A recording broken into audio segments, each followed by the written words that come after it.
want to show you, before we bring Lynn Sweet from the Chicago Sun-Times, an interesting clip that emerged out of Illinois. This is the governor of Illinois, who had some trouble really following and staying awake for one of these many, many debates that he'll be seeing. Watch this.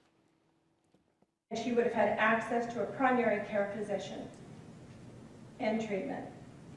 She would not have ended up in the ER. In the end, Jenny lost her courageous battle.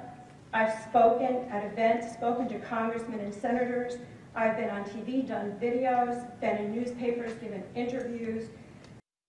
And we've all been there. Poor Governor Quinn having some trouble there. We're joined now by Lynn Sweet from the Chicago Sun-Times, also a columnist for Politics Daily. And Lynn, let's start with Governor Quinn just briefly. What is his primary race looking like right now?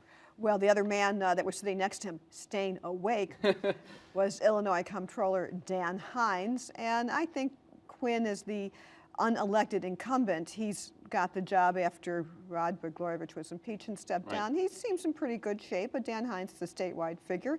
He ran for Senate in '04 against Barack Obama. Lost, as we all know how that story ended up. So I think Quinn is the upper hand just because he's in office now. I think the Hines people were pretty gleeful. They like this clip. I don't think it'll be all that damaging for. Yeah, he needs a cup of coffee, I think.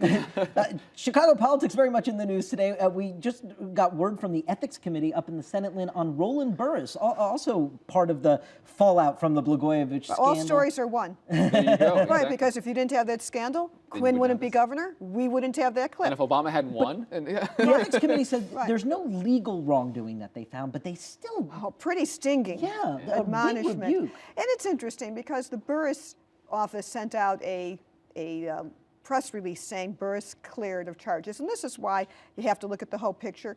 What the Ethics Committee found is that there is no reason to pursue ethics charges against him, but the letter admonished him. It said he did give incorrect and misleading information to the committee and to, by the way, anyone who asked, including the Illinois General Assembly, about the circumstances leading up to his appointment. He also was wrong, the committee said, in making a phone call to then Governor Blagojevich's brother, Robert, who was a big fundraiser for the governor. Yeah, it doesn't sound like he's got a lot of friends in the Senate, and this is stinging language from colleagues. Right, and Senator Durbin, just in the last few minutes, just issued a statement saying that that letter of admonishment speaks for itself. Wow, that's pretty strong. Other big Chicago news, Oprah announcing just today that she'll be retiring in 2011. Of course, not retiring, but that the Oprah Winfrey show will be ending. I should make that clear. Yes, her broadcast career ends. But there's always speculation about her doing something else in the elected realm, particularly after her involvement with President Obama. Do you think she would ever do anything in Illinois? Well, I think she would do something. Let's look at the macro first. Let's say she does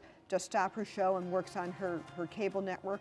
Well, she could take an appointment from President Obama, an envoy role, roving ambassador, some UN appointment. If she decides to keep her main residence in Chicago, you know, she has a beautiful home outside Santa Barbara. You may say, how do I know it's beautiful? Because during a big Obama fundraiser, I sat outside it for a few hours. In the driveway? A few years ago. No, they wouldn't let me that close across the street. No, it was great. It's a good thing I had my broadband card and I had enough power. I filed from there, but I was sitting in the leaves across the street from her house.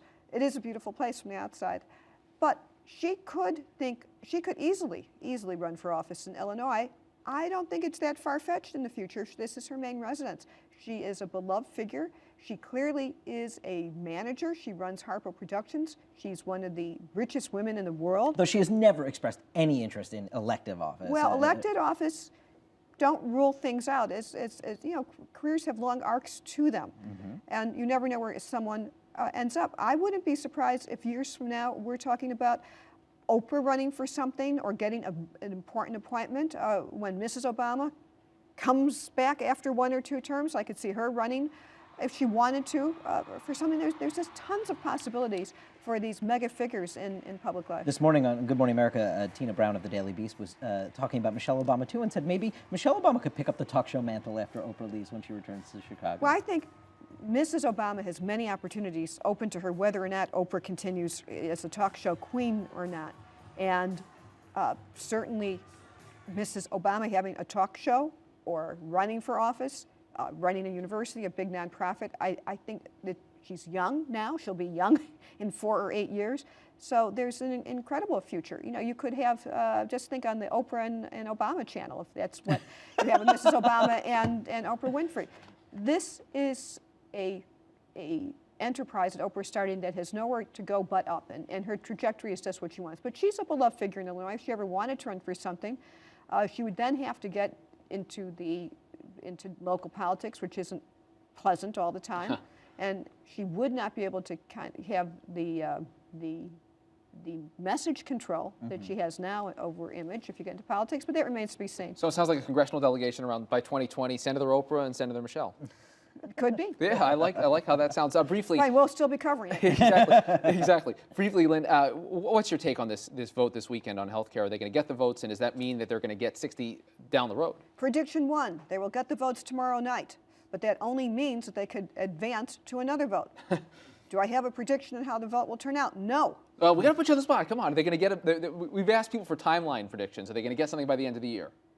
Not should be the an easy one final now. conference, no. Because just so your viewers know, once they have this vote in the Senate, and I think they will muster a vote. Yeah. Okay, we'll predict they'll get it because if need be, they'll water down the bill Right. to get to 60.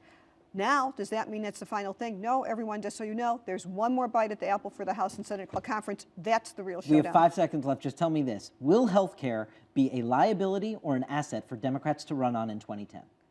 Not sure, have to see the bill. All right, fair enough. That's good. With, Lynn Sweet, Chicago Sun-Times Washington bureau chief and columnist for Politics Daily. Thanks so much for being here. Thank you. Thanks a lot, Lynn. A pleasure. That does it for this edition of Top Line. Be sure to click us on again Monday, and be sure to watch George Stephanopoulos on This Week on Sunday. And in the meantime, you watch those fun things on C-SPAN. That's what I'll be spending my Saturday doing, I'm afraid. Twitter.com/TheNote. Keep the conversation going.